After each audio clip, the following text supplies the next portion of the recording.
It's one of the most feared parties in Pakistan, blamed for intimidation and political violence. How come it's being run here in North London? Orders are given and threats are made to political enemies.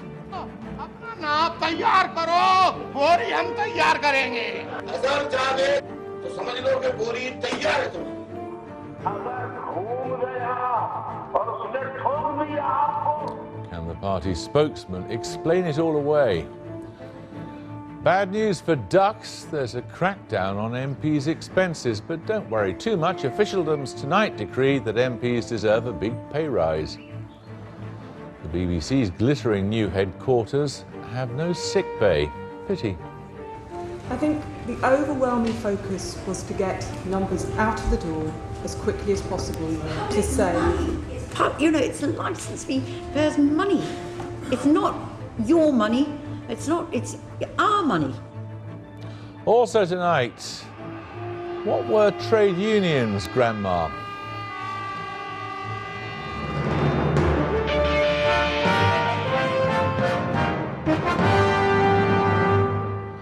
Britain has a long history of offering refuge to victims of persecution, but supposing it was instead offering sanctuary to an organisation which was using Britain as a base from which to threaten and persecute others. That's the accusation against the leader of an organisation called the MQM, a man called Altaf Hussain. The MQM is one of the most feared political organisations in Pakistan. Mr. Hussain is accused of no fewer than 30 murders there, which he denies, and he now lives happily in North London, from whence he controls the brain and the brawn of his organisation, which dominates Pakistan's biggest city, Karachi. Owen Bennett-Jones reports. Thursday, September the 16th, 2010, and CCTV catches senior MQM member Imran Farooq at Edgware Tube Station. He's walking towards the 204 bus stop and his murderers. After that, the CCTV coverage stopped.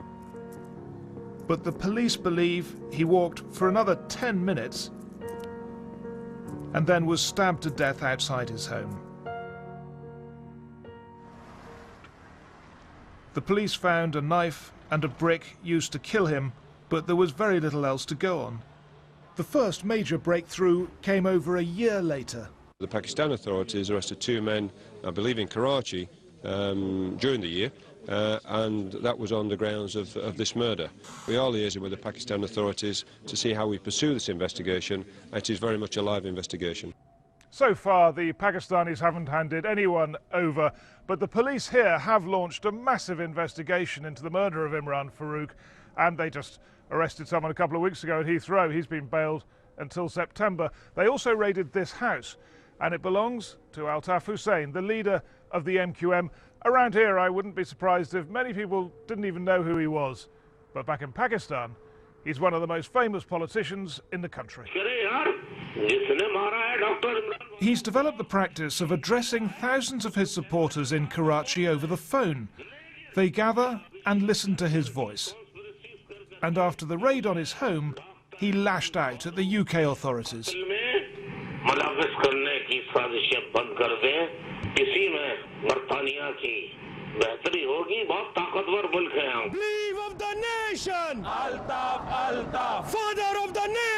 Altaf Hussain has been a UK resident for over 2 decades. He's got a British passport. These are his party headquarters in Edgware.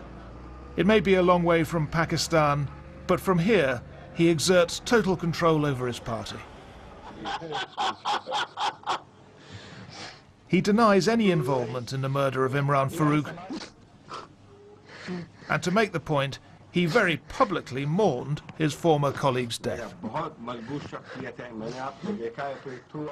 In their raids, the police found hundreds of thousands of pounds of unaccounted for cash, and that's led to a money laundering investigation. And the Metropolitan Police are also formally investigating Altaf Hussain for something else, whether he's using his London base to incite violence in Pakistan. MQM par By any standards, Altaf Hussain uses rough language. अपना नाप तैयार करो, बोरी हम तैयार करेंगे। अगर जागे तो समझ लो कि बोरी तैयार है तुम्हारी। अगर घूम गया और उसने ठोक दिया आपको, तो फिर उसका इल्जाम उठा आएगा।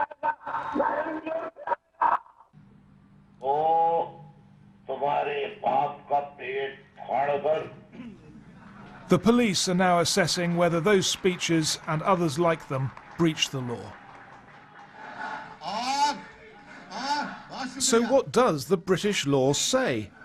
We asked a London-based Urdu-speaking barrister to look at some of the clips and to make an assessment. Well, for those to be potentially terrorism offences, one would have to have the use or threat of force, which seems to be there on some of the clips, made for a political cause, and the MQM is a political body, designed to influence the government, and all three seem to be made out. When one looks at the body of material that Newsnight has gathered, it does look as though there's a case to answer, because there is, it appears, an intention that the listener, or the person against whom a threat is being made, should take it seriously. Highlighted here, the most senior MQM leader in Pakistan.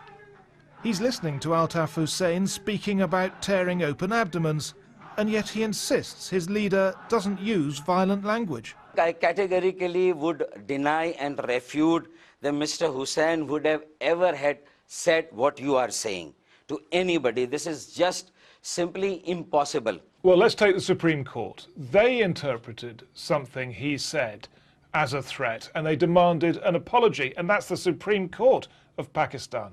If something that may have come as a result of a kind of some emotional outburst or gesture that may have come, so then we always we are open to criticism also, we are open to correction also, and that is what Mr. Altaf Hussain has always retracted from such statements which may have caused and may have hurt the sentiments of the people of Pakistan or the institutions of Pakistan. We tried to contact former MQM members for this programme. Only one agreed to talk. Naeem Ahmed says he used to work for the party in Karachi and that its members there have killed people. You know, I cannot count, but hundreds peoples. Hundreds? Yes, hundreds peoples were killed. The MQM insists that it is a peaceful party, that it doesn't use violence. No, they are not a peaceful party.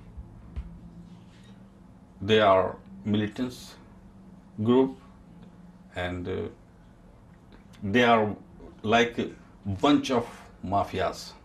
Did you ever commit any acts of violence? No, it wasn't my job. If I liked the violence, why I leave the party? It's an ideal party for violence. Yes. I left the party because of violence, because of militancy. So what did you think of those young men in your district who were, you say, killing people in the name of the MQM? I always try to convince them. It's not nice way. What you are doing, who is going to give you the order? They directly say we got an order from the London. Life in Karachi is dangerous. After the recent elections, a well-known political and social campaigner in the city was shot dead outside her home. Over the years, I've heard stories of how the police simply kill suspected MQM militants on the streets, meaning the MQM wants revenge. This Pakistani policeman got asylum in Europe because of threats from the Taliban, but also from the MQM. We've changed his name and voice and obscured his image. I think 80% of MQM terrorists arrested by the police are involved in the murder and other terrorist activities. And when you made these arrests, how did the MQM respond? What did they say to you? MQM tried to give a statement against me. Also, they threatened to kill me, and they killed my other colleagues. How many of your colleagues did they kill? I think 20. You say the MQM have killed all these police officers, and yet You know, there are very few convictions in Pakistan. Why are these people never convicted? Nobody wants to give evidence against MQM. Why don't people want to give evidence? If they try to give evidence against MQM, so MQM will kill them and their families. Depending how you look at it, Altaf Hussain is charismatic or eccentric. On TV, he bolsters his image as a modern liberal man. But his reputation in Karachi is so fierce, many people there try to avoid even saying his name in public. So why is he able to operate from London? It's not as if Pakistan hasn't complained. For 20 years, Pakistani leaders have asked London to control Altaf Hussain. The police are investigating, but what about the government? This is Britain's Deputy High Commissioner to Pakistan paying Altaf Hussain a visit in North London.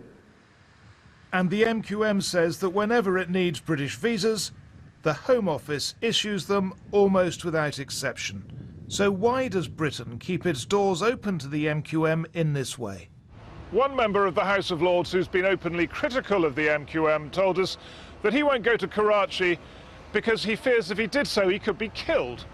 Another member of the Lords says she doesn't ask questions about the MQM because, as she put it, she's got a child to worry about. It all prompts a question: why do British officials, so keen to talk about promoting democracy in Pakistan, deal with a party that privately, they say, uses violence to achieve its objectives? This letter may help answer that. Written by Altaf Hussain, it arrived in number 10 within weeks of 9/11. In it, Altaf Hussain offers Tony Blair human intelligence on jihadis. For years, the MQM and the Foreign Office refused to acknowledge this letter as genuine. But through a Freedom of Information request, Newsnight has established that the letter is authentic and did reach number 10, who passed it on to the Foreign Office. It's a curious thing. On the one hand, here you have this party which has a very complicated and controversial reputation in Pakistan, being run by remote control at a distance of 4,000 miles by its leader from this very city. On the other hand, it offers Britain some degree of influence in Pakistan. And also protection against the jihadis. Yes, the MQM has played very heavily over the years on the idea that it presents a bulwark against Islamist extremism in Pakistan's most populated city. There's no doubt Altaf Hussain is under ever greater pressure. And for many in Pakistan, the pressing question is this: will Britain put him on trial? Well, Farooq Sattar, the parliamentary leader of the MQM in Pakistan, is here now. When Altaf Hussain says he's going to tear out somebody's abdomen, is he planning to do so personally? Jeremy Paxman, what I have to say after I watched this documentary, that BBC, though, is a very reputable organization, but it seems that there has been some influence of the pro-Taliban and radical forces while this documentary was being prepared. You don't deny that he said this. You don't deny he said that he would tear out someone's abdomen. Whatever his statements have been televised, aired personally, that's all. They have been all referred to out of context. And they have not been, there is no reference to context to it in which he has said that. They've been they're irrelevant. True. When he says to people, we're going to put you in a body bag, he has not said, no. Yes, no, he has. No, he has it's not on said, tape. No, he has not said that, and he just could not say that. Whatever he has said it, people I'm were letting just... you know your body bag is ready. People were just laughing. So it is because a malicious propaganda and a media trial has been going on against a secular middle and working class party, that is MQM, by the perpetrators of status quo and the political corrupt culture. So they have been, and a section of the Pakistani media has been behind it. And now I'm seeing this documentary and story in the international reputable media. to my shock, I'm shocked to see this misinterpretation. Are you also alleging that the people who say that, former members of your party, that murders were ordered from London to be carried out in Pakistan, they're also just having a joke, are they? I would categorically deny and refute that there is any proof of any order coming from London, and as a result of that anybody got killed. I see. Yeah, can I you would help categorically. Can you help us with the and fact? Such things have to, even in Pakistan. Can you help us with the fact? They have to withstand. Right. Let me ask you something very, very simple that happened here. They have not been vindicated or substantiated. How much money was found inside your offices here and inside Altaf Hussein's house? I know that some amount of money was seized. I would not know that, because it is a matter of investigation. Yes. So I would not like to... Our understanding is it's about £150,000 in the office it is, and about £250,000 in his house. Where did it come from? That since it is a matter of investigation, I would not like to comment anything further. Where did it come from? In cash? Whenever, hundreds of thousands of pounds. any court or any proper investigation will ask me, I'll respond to that. I don't think that this has to be made a subject of media trial. That any money that was found in anybody's possession should mean that these are vast sums of money. An illegal. What was it for? What was it for, this money? Whatever it is, it was for. But what I am saying is that it is a matter of investigation. So let the investigation be completed. Don't you know what it was for? And then see, because no one was arrested, number one, as a result of that. Yet. No one was arrested. There was no charge framed against either Mr. Altaf Hussain or anybody in the party. Yet. And then there is no court case made as of now. Yet. So I think it's better to see how the developments unfold in future. And if I suggest to you that there was actually a money laundering operation going on there, what do you say? It is simply that you have a right to say whatever you want to say, but you cannot be a judge on that. You cannot say that simply during a raid, if some money was found during the raid on a house where Mr. Altaf Hussain lived, or in any office, so that directly is interpreted as if it was a illegally gotten money, or it was out of some illegal means that the money was. So you'll cooperate with all these investigations, will you? We will. We have been, even in the investigation of the murder of Dr. Imran Farooq. Categorically, we have stated right from the day one, well, of course, that we want the arrest of the real culprits. Which led to the raid on your leader's house, wasn't it? If even it was, then we have not actually objected to the raid on the house. We have objected to the technicalities into that. That when the raid was carried out, documents were taken away. And if the money was also taken away, no receipt or acknowledgement of that was given. Oh, I see. So you knew there was some money taken away? Yeah. I am saying it, that some money was seized. I am not saying that it was not. So when your leader says that this is some conspiracy by Britain, he's wrong, is he? Because you want to cooperate with this investigation.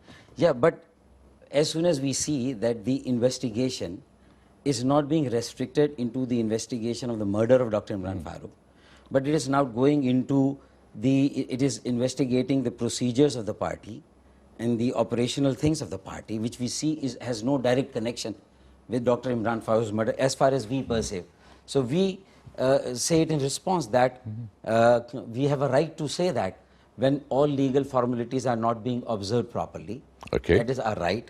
And when no charge has been framed against anybody, nobody was arrested, and there is nothing that I could say beyond that. So. Okay, all right. Thank you very much. Nice work if you can get it. The independent body, which